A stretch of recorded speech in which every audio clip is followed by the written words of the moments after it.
Añade, y nunca más me acordaré de sus pecados y transgresiones.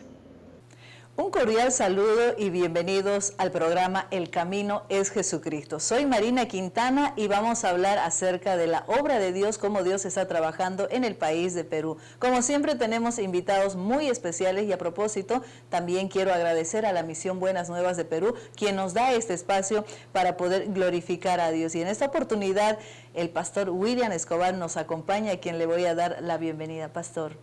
Sí, muchas gracias por invitarme y es un honor y un privilegio estar en este programa. Para nosotros, pastor, es una alegría. Con seguridad todos los que nos están viendo están muy contentos porque tenemos entendido que usted visitó muchas iglesias, viajó a distintos países y con seguridad Dios trabajó y lo utilizó como un instrumento para el evangelio, pastor. Bueno, sí, gracias al Señor nos ha permitido por medio del evangelio hacer ese tipo de viajes, servicios y hemos hallado bastante gracia y bendición de parte de Dios. Con seguridad. Y usted se preguntará a qué se debe todo el programa. Nosotros vamos a hablar acerca de la salvación, también la vida de creencia.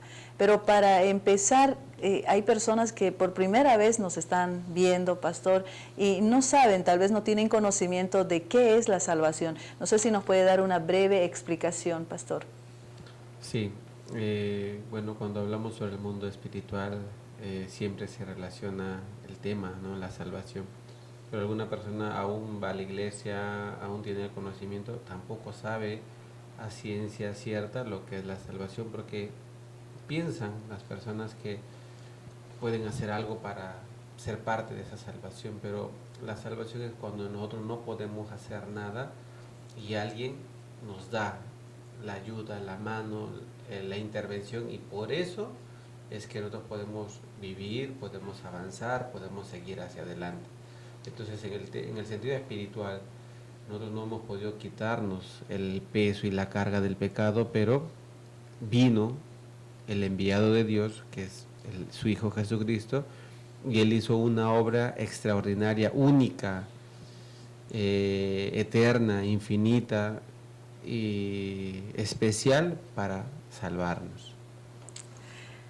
Seguramente usted quiere saber y conocer el testimonio o la explicación de la salvación a través del testimonio del pastor. Y lo vamos a tener, pero antes quiero que nos comente, pastor, acerca de su familia, ¿no? Para las personas que no lo conocen, porque hay hermanos que saben, que han conocido la vida del pastor William. Sin embargo, toda la familia tenemos entendido también de que se ha iniciado una iglesia aquí en Lima. Sí. Nuestra misión actualmente está trabajando aquí en el país de Perú. El primer misionero que llegó a Perú en el año 94, vino como turista, ¿no? Pero claro, en su corazón él tenía la meta, el proyecto que el Señor le había dado, levantar la misión aquí en Perú. Pero por la parte migratoria él era un turista. Entonces él llegó aquí, le dieron 90 días como a todo extranjero. Y en esos 90 días él quería lograr que alguien le apoyara con un permiso, con una carta, una invitación, y ese sería el motivo para presentar a la migración. Él buscaba a las iglesias que le apoyen, tocaba las puertas. Imagínense, hace 25 años atrás no era muy común que las iglesias estén muy basadas en la ley, ¿no? Entonces, muy pocas iglesias estaban registradas o tenían personería jurídica. Y él, así tocando la puerta, un pastor le presentó a mi primo, y mi primo pertenecía a una iglesia, él era pastor en esa misma iglesia, mi padre también era pastor. Y así hubo ese contacto. Mi primo, aunque él era pastor aquí en Lima, no podía de repente dar la autorización, pero él tenía que pedir el permiso a los pastores mayores de la iglesia. Y bueno, parece que fue positivo porque el misionero se quedó más tiempo, y por esa amistad mi padre conoce al misionero, de la Misión Buenas Nuevas, lo invita a Trujillo. En ese tiempo yo tenía 14 años, 13 años para 14 años, y yo me daba cuenta, escuchaba y veía que hay algo que nosotros no sabemos y no hemos escuchado, no lo hemos visto de esa manera. Entonces el misionero predicaba, hacía sus ejemplos. Tal vez no se le podía entender muy bien por el nivel de español, ¿no? que tenía, pero ya él estaba transmitiendo algo, él estaba poniendo una semilla. Pasó un año y como había muy buena amistad, en el año 96, en el año 95 el pastor viene a la iglesia, ¿no? Y en el año 96 por primera vez se organiza la gran campaña con el pastor Oxopar aquí en Perú. Y el misionero invita a mi padre, a mi primo y a varios pastores que él había hecho como amigos. Y el pastor Oxopar, cuando llega, hace la gran campaña, luego hace una reunión con los pastores y les predica el evangelio. Mi padre, por primera vez, él escucha el detalle y la explicación sobre la justicia de Dios. Y para mi padre eso fue muy sorprendente, muy llamativo y también basado en la Biblia, muy espiritual y muy profundo, ¿no? Entonces, él votó su pensamiento y tomó la justicia de Dios y recibe la salvación. Y ahí empieza un conflicto interno en su corazón y también el cambio. Claro.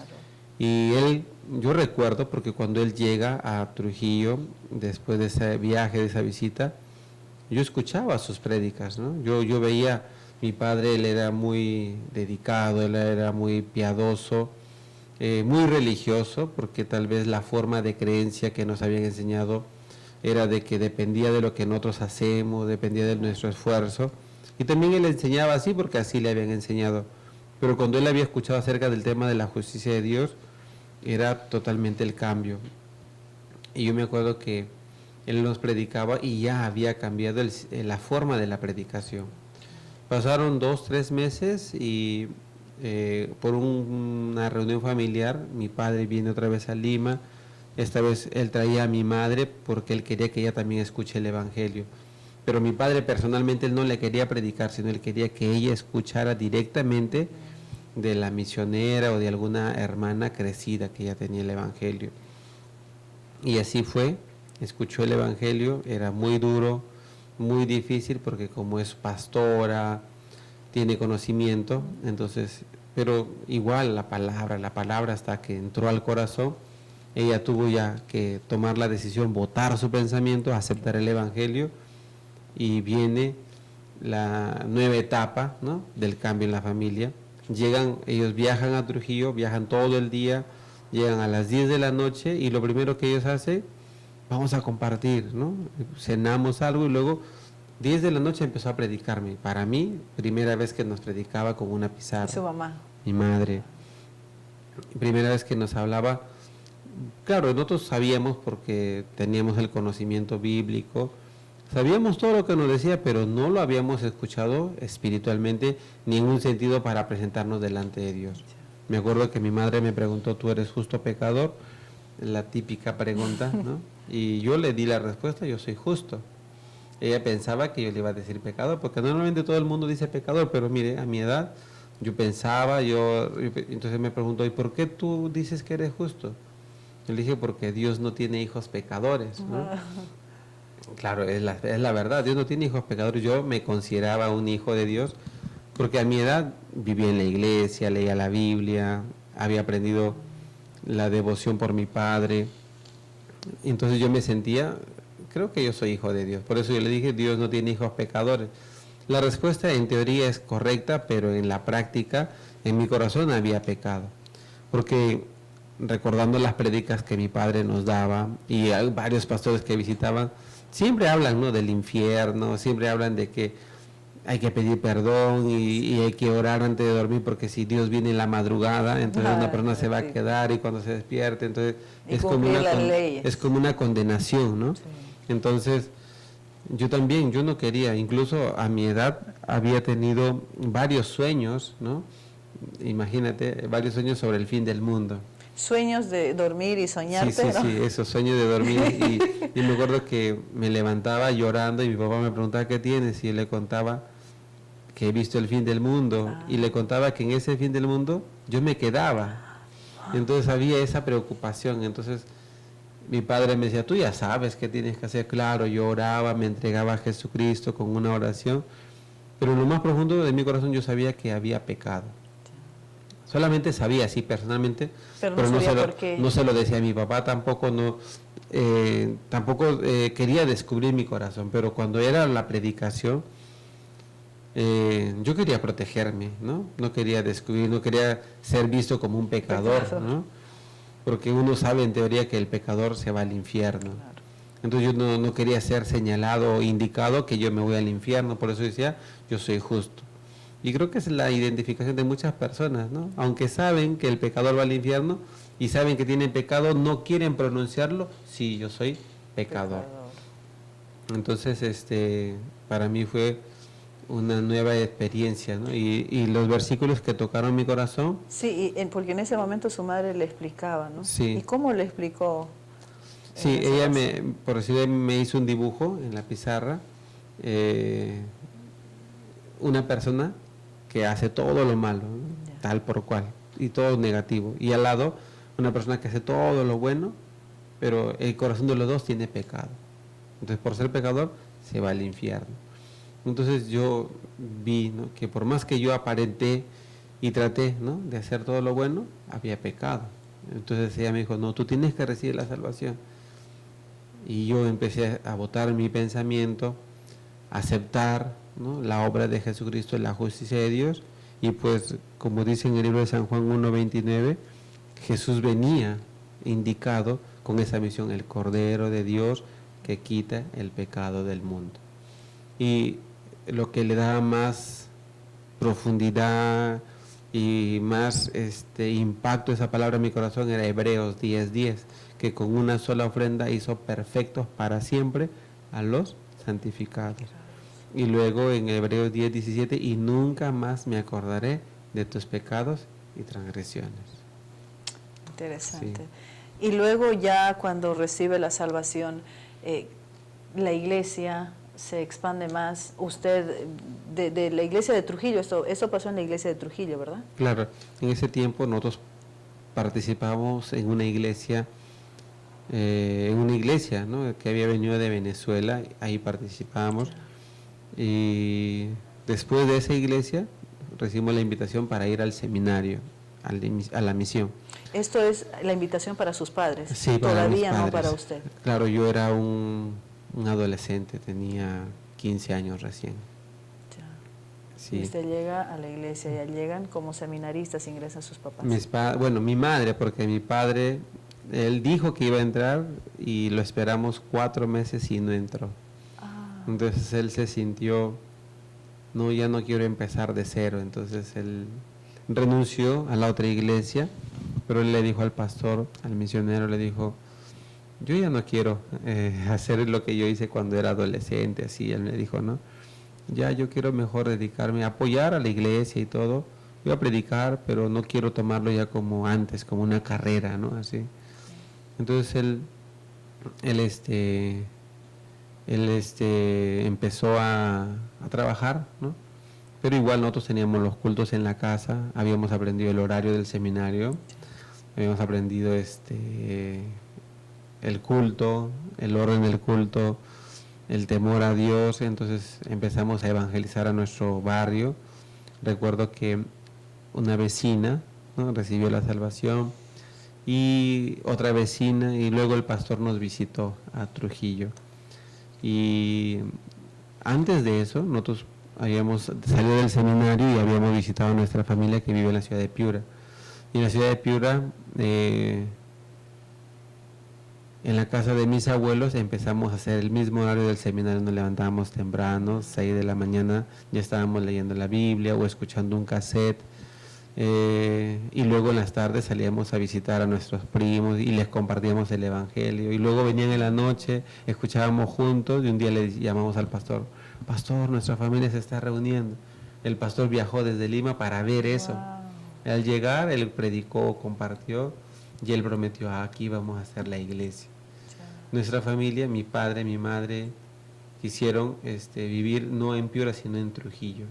Entonces la familia apoyó, y es así que nosotros nos fuimos a vivir a a Trujillo. Compraron ahí un lote muy humilde, una zona muy apartada de la ciudad, y ahí empezamos, y ahí donde los vecinos reciben la salvación.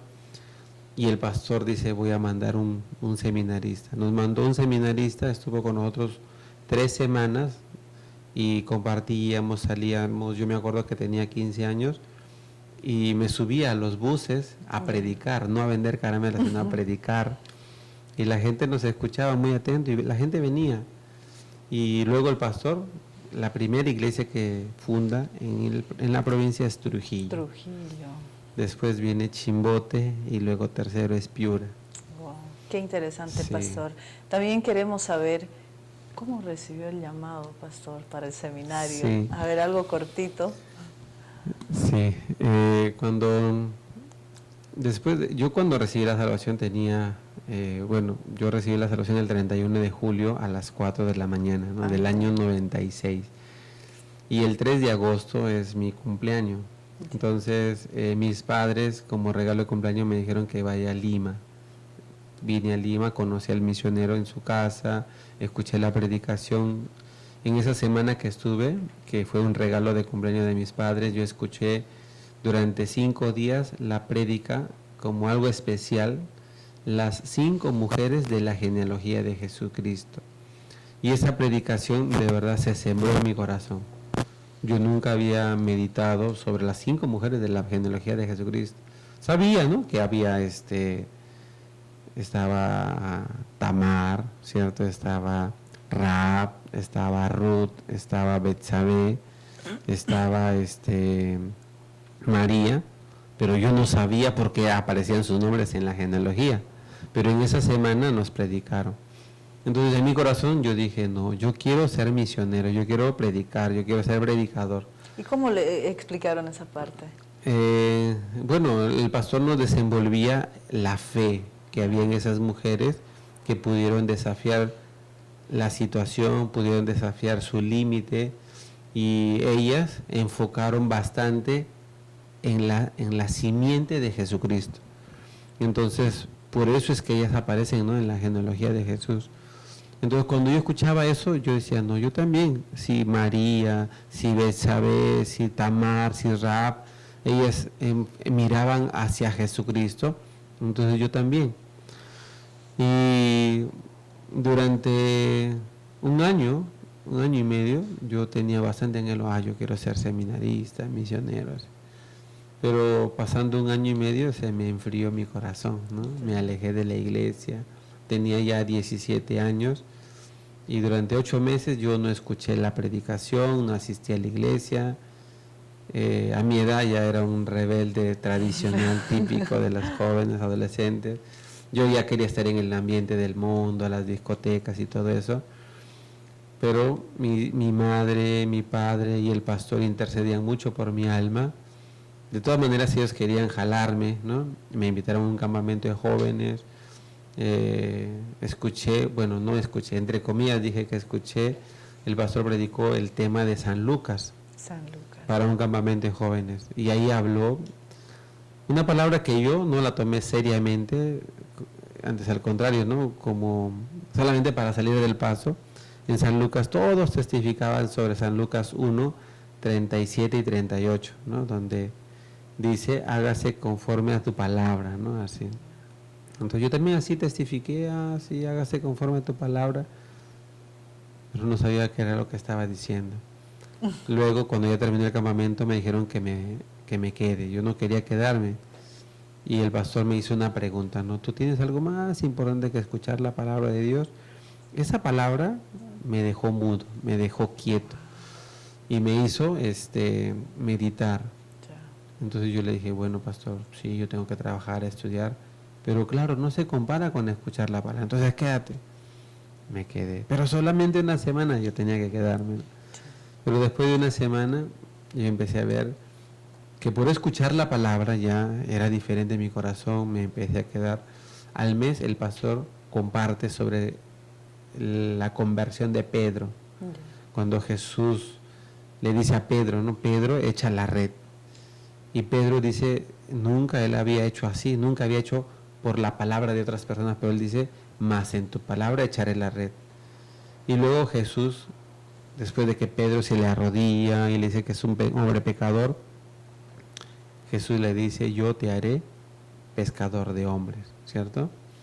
Entonces con esa palabra tocó mi corazón. Ah, si Jesús lo hizo a Pedro un pescador de hombres, Él también me puede convertir a mí en un siervo de Dios.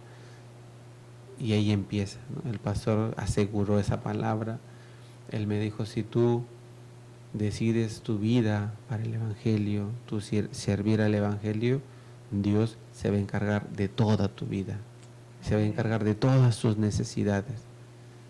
Y mira, ya pasó 20 años de aquella conversación hasta ahora. Qué lindo, podemos quedarnos hablando y con seguridad usted quiere seguir escuchando el testimonio del pastor William, pero vamos a continuar en el próximo programa el tema de la vida de creencia, que con seguridad tiene mucha obra de Dios, pastor.